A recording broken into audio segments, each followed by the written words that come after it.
Ciao Giuventini of the world, my name is Giuseppe, welcome back on the channel. Yes, I know it was not planned, but transfer market, we know it. I told you, we have a topic on the channel that is called Mercato Never Sleeps. Why? Because Mercato never sleeps and everything can happen at whatever moment. So I'm super happy because yes, we will talk about Bryan Reynolds, and I will be honest with you, I have no idea who he is. I know a bit for sure because I went on YouTube, I saw the highlights of 1 minute 30. I know I went on transfer market, but I wanted to speak with someone who knows him, probably not personally, or maybe, we don't know.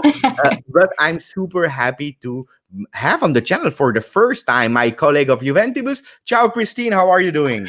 Ciao, I'm great. I knew that eventually this day would come, and my very refined skill set of binging both MLS and Serie A would come in handy. So here I am. I'm happy to join you. I was thinking that you said I knew that the day would come that you would join us on the channel, but actually you were speaking about Bryan, right? Yep. I feel like right now he's a bit of an enigma to most Serie A supporters, Yes. fans, and avid watchers. And so I've been getting a lot of questions about the kid, and they're all warranted. So yeah, it's kind of funny that this sort of Venn diagram of my life and sort of my soccer fandoms are colliding now in a really serendipitous way. So yay for You, me. a few seconds, not too much, because people on Juventus, they know you, but maybe not on this channel. So you are Christine. You are living in US, that's right? I am in the US. I am based in New York City. I have been here for my entire life between New York and New Jersey. And I, prior to COVID, was very active in the community soccer, organizing both a league and a pickup group that I haven't done now in over a year. Wow. And also a Juventus fan. A huge one, yes.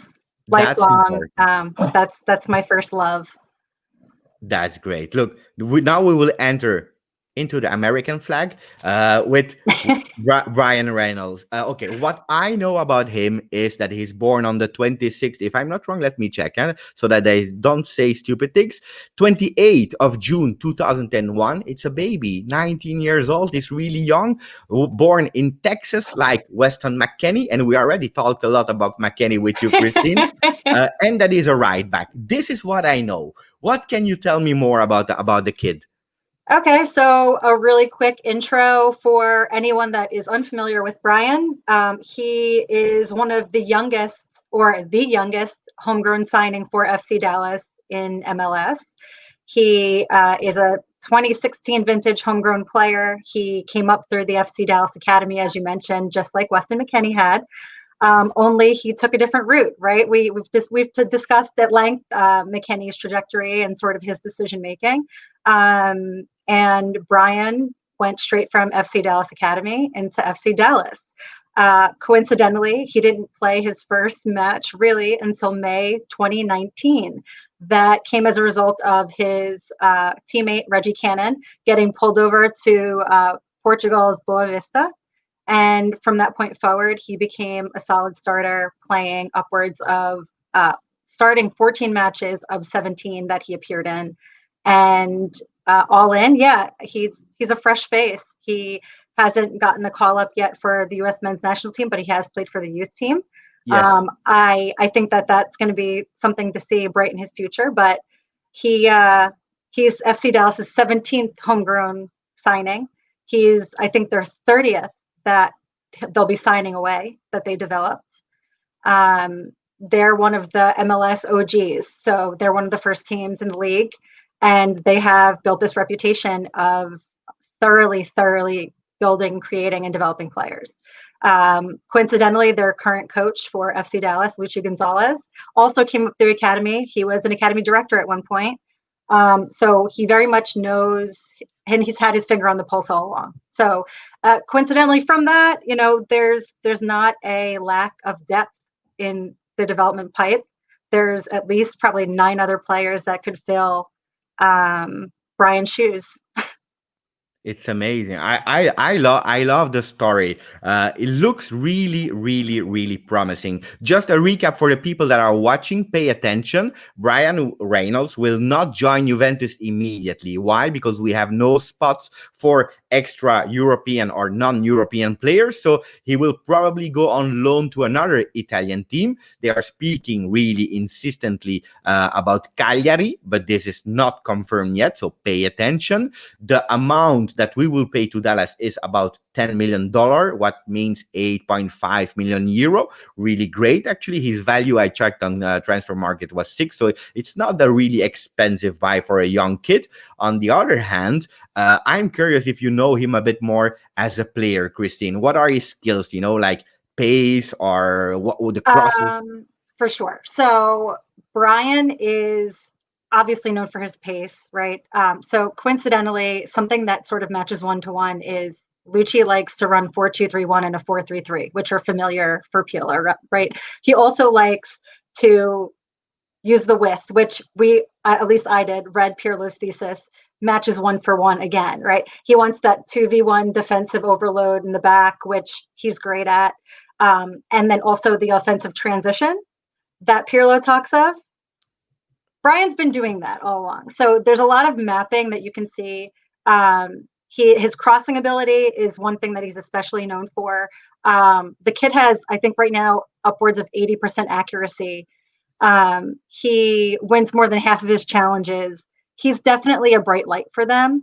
I just think that it's a little bit of a shock, probably even for some of the FC Dallas fans, that he's getting picked up this quickly. And I don't disagree, right? Like, so there's absolutely talent there, but the kid still has less than 1,500 minutes playing time under his belt. So he's very wet behind the ears, but easily moldable. And what you see right now, given what he's played and what he got thrown into, I think that he has a long way to go and he'll have a really bright career. He definitely has a certain soccer IQ or football IQ, calcio IQ, if you will, now that he's coming over. But I had this conversation recently just because he's been sort of the hot topic in my mentions, where I had said, yes, like he would be perfect for what we need him to do, but just not yet. He needs more minutes. He needs more testing. As I mentioned, he played with the US youth national team, U16s, U17s. There's entirely, in my opinion right now, too much depth for that right back position for the US men's national team. So I do expect he'll end up getting a call up. He just hasn't been there yet. So I feel like we're coming in very early in this process, and that's not a bad thing, right? Like we're getting him at essentially a bargain.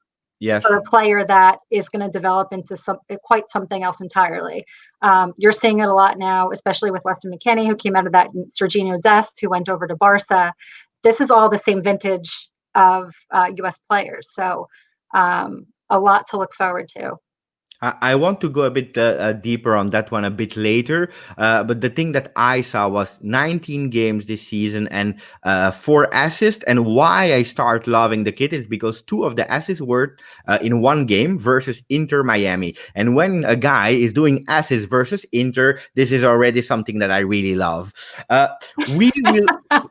We will not have him immediately. I saw, and you can maybe confirm or not, maybe one of his weaknesses can be the fact that he's maybe less good in positioning. So can the Serie A be a bit, because Serie A is really tactical, can it be a problem for him because he will go to Cagliari maybe? Good for him that he doesn't join Juve. But we saw the difference with Weston McKennie going to Schalke. That was one step, then joining Juve and doing an immediate impact. Can Bryan do the same thing, or is it a bit too early? I hands down, absolutely, he can do the same thing, and I think he will. But I completely agree with you. He needs the in between. He needs to have his Schalke time that Weston had, and we talked about that too, right? It's how long could Weston have stayed within that system where he's sort of being this multi-purpose, like all utility, everything player, less throwing on the keeper gloves, before that becomes detrimental to him too, right? Like you want to sort of develop them a little bit more specialized than these generalists. And so I said from jump, like Juve will be great for him. I think that if we give Bryan Reynolds a little bit more time, which nobody's going to argue that, playing like 1,300 minutes in a season is still, it's a lot, but that's all he's got so far, really. Okay, like you need a bit more, and he needs some minutes outside of MLS just so that he can catch. Serie A and MLS are entirely different, right? So despite the fact that Lucci does play things a little bit similarly to the way that Pirlo sees things, you get these little kind of glimpses into, okay, that's good because that means he's moldable and he's teachable. And obviously at 19 years old, that's what you really want, right? Like how much more can you be asking of a 19-year-old? He won't be 20 until next summer, or the upcoming summer. June. So Yeah. either way, we got in there very early, and I think that whomever we put him out on loan to is going to be integral in developing him further. And hopefully they do as good of a job as sort of Lucci had and FC Dallas Academy. What about the trend? Because now it starts to be a trend. Even I have to put a background with the US flag. But it's really starting to be a trend to have those Americans. We had zero Americans until Weston, and now it can be our second. Really soon, and both of them really young. How can you explain this? So I think it's just a matter of we have had a fairly consistent academy system for MLS in the US, especially coming out of FC Dallas, right? So they have sort of this legacy of doing that, and they do it well. I think that, a little bit, especially for Juve, he has Weston McKennie to thank, right? Because you get a taste of one player that completely different, but you see that they're talented, and it sort of casts a bigger spotlight on some of your contemporaries, which isn't a terrible thing, right? We discussed also that like Pirlo having been implemented as the manager isn't really hurting them because he spent time in MLS. He saw what was going on here. He had seen McKennie play while he was here. So I think that he gained some insight that maybe some of the other Serie A clubs hadn't at the time. And so, yeah, I think we'll start to see things trending this way where they realize that there's extremely talented players down here that are viable, that maybe just need some additional polishing. But obviously that comes with time. You're picking them up at 19 years old, right? So that's not a terrible thing. And McKinney's 22. So they've been doing all the right things and people are taking notice, but it takes a little bit of proving to start turning like an eye or a head or whatever, right? So prior to this, like in Serie A, we had Alexi Lawless, which was forever ago. We had Oguchi Onyewu forever ago. We had who else? Michael Bradley there forever ago. But none of them that had created this big of an impact and created these ripples as quickly as this is happening.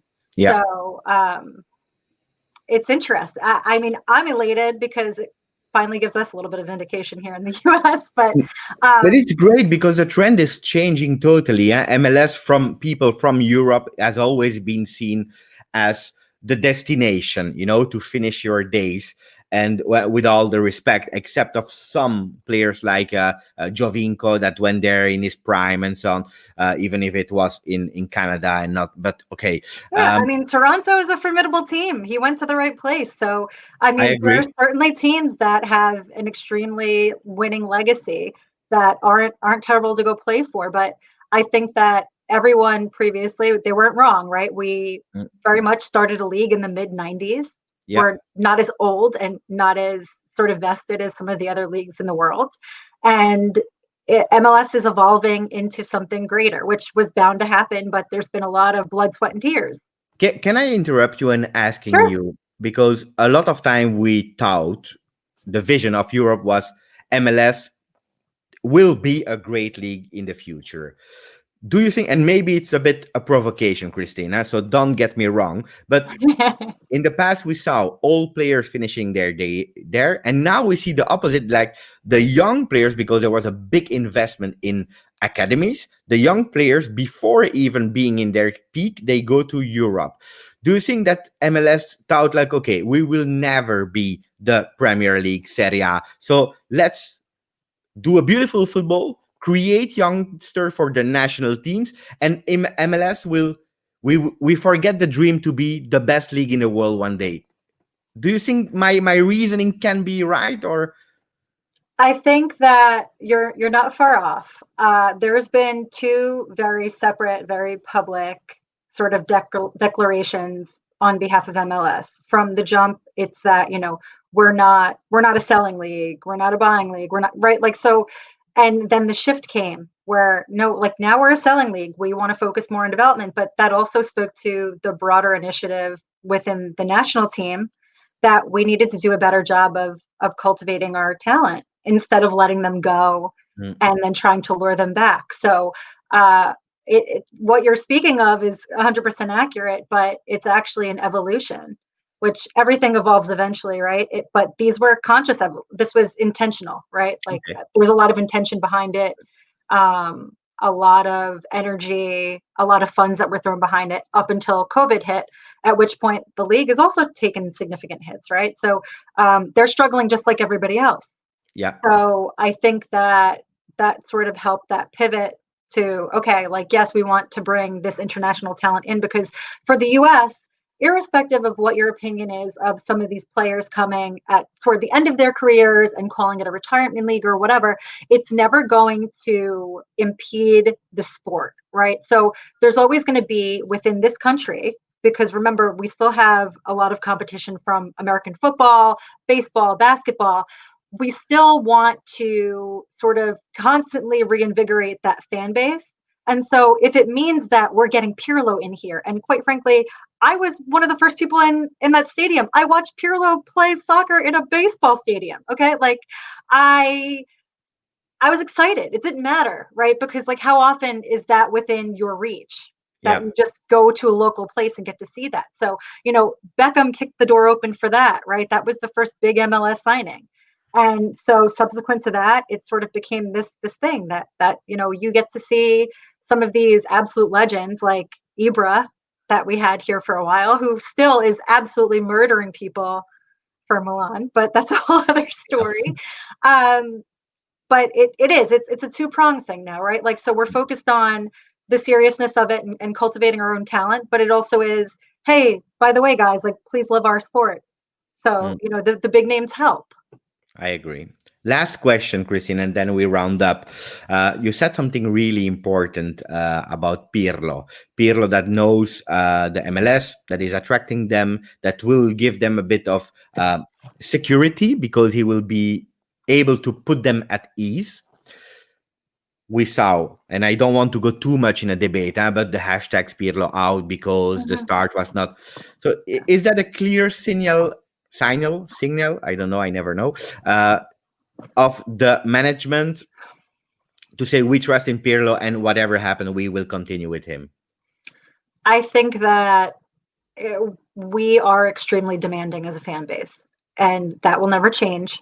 I think that the hopes that we would just come charging out the gate with Pirlo as our manager, as a first-time manager of a very significant team in a very significant league, the hopes, I think, were just, the reality versus expectations were impossible to ever satisfy. So I think that we are working things out, which I expected this whole first season to be. I think that resilience is still key, and I think we have been. I think that we've been correcting game over game. It's not like there's a lag. We're trying to do the best that we can in a very tumultuous period of time where we also are dealing with a pandemic. So I don't think that he really got, the best conditions to be managing his first major team. But I think that we need to have some patience. I think that we got into sort of this, I don't want to call it a mess because it's present day, whatever it is, and I'd rather take an optimistic approach to all of this. We dismissed Sarri. We didn't like that we had to wait for Sarri to get all of his gears in motion, and Sarri ball takes time. So if we weren't going to give him the patience and time to sort of get us where we expected him to be, knowing that he's a tested manager, I don't see how that would help us to sort of start touting the whole Pirlo out thing this immediately in the season. It's going to need to be something that works its way out. And now he's getting players that are a heck of a discount comparatively for the talent that he's getting in, which Yes. to me says that we're looking down the road and saying, hey, this has legs. There's some longevity here with Pirlo. And it seems to me, I could be wrong, my perception is that they're giving him a lot more time and arm swinging room to try to turn this around. I don't see us pursuing players like Bryan Reynolds right now knowing that we're taking him in, and yes, he could someday dazzle like Danilo days, things like that.